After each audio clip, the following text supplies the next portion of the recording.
नमस्कार विद्यार्थी मित्रांनो, स्वागत आहे तुमचं आजच्या नवीन व्हिडिओमध्ये। तर आज आपण 9 ऑगस्ट 2025 च्या खूप महत्त्वाच्या चालू घडामोडी पाहत आहोत। तर विद्यार्थी मित्रांनो, व्हिडिओ शेवटपर्यंत सर्व विद्यार्थ्यांनी पाहण्याचा प्रयत्न करा। तर चला, थोडाही वेळ वाया न घालवता आपण या व्हिडिओला सुरुवात करूयात। तर व्हिडिओ सुरू करण्याच्या अगोदर आपण कालच्या महत्त्वाच्या चालू घडामोडी पाहून घेऊयात। तर विद्यार्थी मित्रांनो, कालचा आपला पहिला प्रश्न होता, the rise of the hitman हे पुस्तक कोणत्या भारतीय क्रिकेटपटूच्या जीवनावर आधारित आहे? तर रोहित शर्मा यांच्या। यानंतर मुंबईतील प्रो गोविंदा चषकाच्या सीझन 3 साठी ब्रँड अँबॅसेडर कोणाला घोषित करण्यात आले? तर ख्रिस गेलला। यानंतर आपल्या भारताचे सर्वाधिक काळ गृहमंत्रीपद भूषवणारे व्यक्ती कोणते ठरले आहेत? तर अमित शहा ठरले आहेत। यानंतर नुकतेच कोणत्या राज्यामध्ये ढगफुटी होऊन अनेक नागरिकांचा मृत्यू झाला? तर उत्तराखंड। यानंतर भारत सरकारने ओडीओपी उपक्रमाअंतर्गत किती राज्यांमध्ये प्रधानमंत्री एकता मॉल्स उभारण्यास मान्यता दिली? तर एकूण 27। यानंतर पहिल्या बिमस्टेक पारंपरिक संगीत ऑडिशनचे आयोजन कोठे करण्यात आले? तर ते भारत मंडपम नवी दिल्लीमध्ये। यानंतर भारत छोडो आंदोलन कोणत्या दिवशी साजरे झाले होते? तर 8 ऑगस्ट 1942 मध्ये। यानंतर आंतरराष्ट्रीय हवाई वाहतूक संघटनेने म्हणजेच IATA ने प्रसिद्ध केलेल्या अहवालानुसार भारत जगातील सर्वात मोठा विमान वाहतूक बाजार कितवा बनलेला आहे? तर 5वा बनलेला आहे। यानंतर आपल्या भारतातील सर्वात प्रगत सरकारी इमारतीचे नाव कर्तव्य भवन कोणत्या शहरामध्ये देण्यात आले? तर दिल्ली या। यानंतर कालचा आपला शेवटचा प्रश्न होता, 10वा प्रश्न, तर सावळकोट जलविद्युत प्रकल्प कोणत्या ठिकाणी बांधला जात आहे? तर तो जम्मू काश्मीर या ठिकाणी बांधला जात आहे। यानंतर विद्यार्थी मित्रांनो, आपण आजच्या चालू घडामोडीकडे वळणार आहोत आणि आजचा आपला पहिला प्रश्न असणार आहे आणि महत्त्वाचा प्रश्न आहे, तर परदेशामध्ये सर्वाधिक क्रिकेट कसोटी सामने जिंकणारा पहिला भारतीय खेळाडू नुकताच कोण बनला? तर याचे योग्य उत्तर ऑप्शन सी, मोहम्मद सिराज बनलेला आहे। कोण? तर मोहम्मद सिराज। ठीक आहे, सर्वांनी लक्षात ठेवा।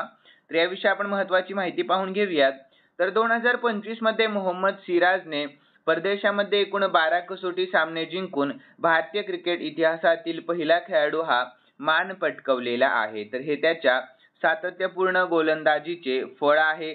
यानंतर पुढील प्रश्न आहे आपला दुसरा, तर भारतीय टपाल विभागाने रजिस्टर्ड पोस्ट सेवा कधीपासून बंद करण्याचा मोठा निर्णय घेतला आहे? तर याचे योग्य उत्तर ऑप्शन बी, 1 सप्टेंबर 2025 पासून। केव्हापासून? तर 1 सप्टेंबर 2025 पासून। तर यानंतर याविषयी आपण महत्त्वाची माहिती पाहूयात। तर भारतीय टपाल विभागाने 150 वर्ष जुनी रजिस्टर्ड पोस्ट सेवा 1 सप्टेंबर 2025 पासून बंद करण्याचा खूप मोठा निर्णय घेतला आहे। तर विद्यार्थी मित्रांनो, डिजिटल कम्युनिकेशन आणि ईमेल सेवांचा वाढता वापर ही यामागची मुख्य कारणे ठरलेली आहेत। यानंतर स्टॅटिक जीके पाहूयात आपण। तर स्टॅटिकचे मुद्दे काय? तर इंडिया पोस्ट स्थापना केव्हा झाली? तर 1854 मध्ये, मुख्यालय नवी दिल्लीमध्ये, आणि पिन कोड प्रणाली केव्हा सुरू झाली? तर 1972 मध्ये सुरू झाली। यानंतर पुढील प्रश्न आहे आपला तिसरा, तर नुकतेच भारत भेटीला आलेले फर्डिनांड आर मार्कोस हे कोणत्या देशाचे राष्ट्रपती आहेत? तर याचे योग्य उत्तर आहे ऑप्शन बी, ते आहेत फिलिपिन्स या देशाचे। कोणत्या? तर फिलिपिन्स या। तर याविषयी आपण शॉर्टमध्ये महत्त्वाची माहिती पाहून घेऊयात। तर विद्यार्थी मित्रांनो, फर्डिनांड बोंगबोंग मार्कोस ज्युनियर हे फिलिपिन्सचे सध्याचे राष्ट्रपती आहेत। तर त्यांनी भारताची आर्थिक आणि संरक्षण सहकार्य वाढवण्यासाठी अधिकृतपणे भेट दिलेली आहे। यानंतर पुढील प्रश्न आहे आपला चौथा, तर मानवी बाह्य ग्रह शोध म्हणजेच HOPE संशोधन केंद्र कोणत्या राज्यात किंवा केंद्रशासित प्रदेशात आहे? तर याचे योग्य उत्तर आहे ऑप्शन बी, लडाख या। कोणत्या? तर लडाख या। तर याविषयी सर्वांनी शॉर्टमध्ये महत्त्वाची माहिती पाहूयात। तर विद्यार्थी मित्रांनो, HOPE म्हणजे काय? तर ह्यूमन आउटर प्लॅनेट एक्सप्लोरेशन। ठीक आहे, तर हे केंद्र अंतराळ संशोधनासाठी उभारलेले अत्याधुनिक वेधशाळा आहे। तर लडाखची उंची व स्वच्छ हवामान यामुळे तेथे खगोल निरीक्षण सोयीचे आहे। यानंतर पुढील प्रश्न आपला 5वा असणार आहे, तर अलीकडेच कोणत्या ठिकाणी ऑपरेशन खगल राबविण्यात आलेले आहे? तर याचे योग्य उत्तर आहे ऑप्शन सी, ते राबविण्यात आलेले आहे जम्मू काश्मीर या ठिकाणी। तर याविषयी सर्वांनी शॉर्टमध्ये महत्त्वाची माहिती पाहूयात। तर विद्यार्थी मित्रांनो, ऑपरेशन खगल हे दहशतवादाविरोधी मोहीम असून ते जम्मू काश्मीरमध्ये राबविण्यात आलेले आहे. तर या कारवाईमध्ये अनेक दहशतवादी ठार झालेले आहे आणि शस्त्रास्त्र जप्त करण्यात देखील आलेले आहेत. यानंतर विद्यार्थी मित्रांनो, पुढील प्रश्न आपला 6वा असणार आहे या ठिकाणी. तर जागतिक कृत्रिम बुद्धिमत्ता म्हणजे AI शहर निर्देशांक 2025 मध्ये कोणते शहर अव्वल स्थानावर पोहोचले आहे? तर याचे योग्य उत्तर आहे ऑप्शन बी, सिंगापूर हे शहर. कोणते शहर? तर सिंगापूर हे शहर. तर महत्त्वाची माहिती पाहून घेऊयात याविषयी शॉर्टमध्ये आपण. तर 2025 च्या ग्लोबल AI सिटी इंडेक्स मध्ये सिंगापूर प्रथम क्रमांकावर पोहोचला आहे. तर येथे AI तंत्रज्ञान संशोधन आणि स्टार्टअप्स यासाठी उत्कृष्ट पायाभूत सुविधा देखील आहेत. यानंतर पुढील प्रश्न आपला 7वा असणार आहे या ठिकाणी. तर विद्यार्थी मित्रांनो, हा प्रश्न आपला दिनविशेषवर आधारित आहे. सर्व विद्यार्थ्यांनी या प्रश्नाकडे लक्ष द्या. तर 9 ऑगस्ट रोजी खालीलपैकी कोणते 2 दिवस साजरे केले जातात? तर याचे योग्य उत्तर काय असणार आहे? तर ऑप्शन बी, नागासाकी दिवस आणि आंतरराष्ट्रीय आदिवासी दिवस साजरे केले जातात. कोणत्या दिवशी? तर 9 ऑगस्ट या दिवशी. यानंतर विद्यार्थी मित्रांनो, याविषयी महत्त्वाची माहिती पाहूयात आपण. तर 9 ऑगस्ट हा दिवस 2 महत्त्वाच्या घटनांसाठी खूप प्रसिद्ध आहे. तर पहिला नागासाकी दिवस. तर 1945 मध्ये जपानच्या नागासाकी शहरावर अमेरिकेने फॅट मॅन अणुबॉम्ब टाकला होता. आणि यानंतर आंतरराष्ट्रीय आदिवासी दिवस हा 1994 मध्ये UN ने जगभरातील आदिवासींचे हक्क, संस्कृती आणि जमीन संरक्षित करण्यासाठी हा दिवस घोषित केलेला आहे.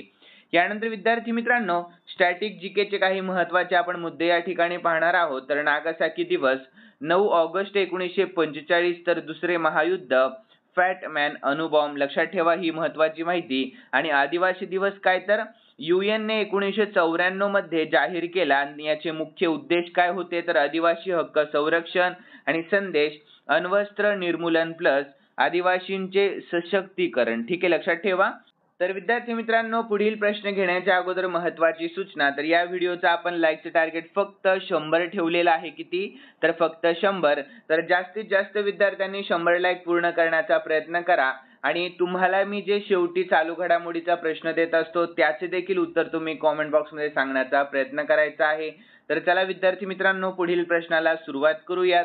यानंतर पुढील प्रश्न आहे आपला 8वा. तर ऑगस्ट 2025 मध्ये कोणत्या आफ्रिकन देशाचे संरक्षण मंत्री आणि पर्यावरण मंत्री हेलिकॉप्टर अपघातामध्ये मरण पावले आहे? तर याचे योग्य उत्तर आहे ऑप्शन डी, घाना या. कोणत्या? तर घाना या.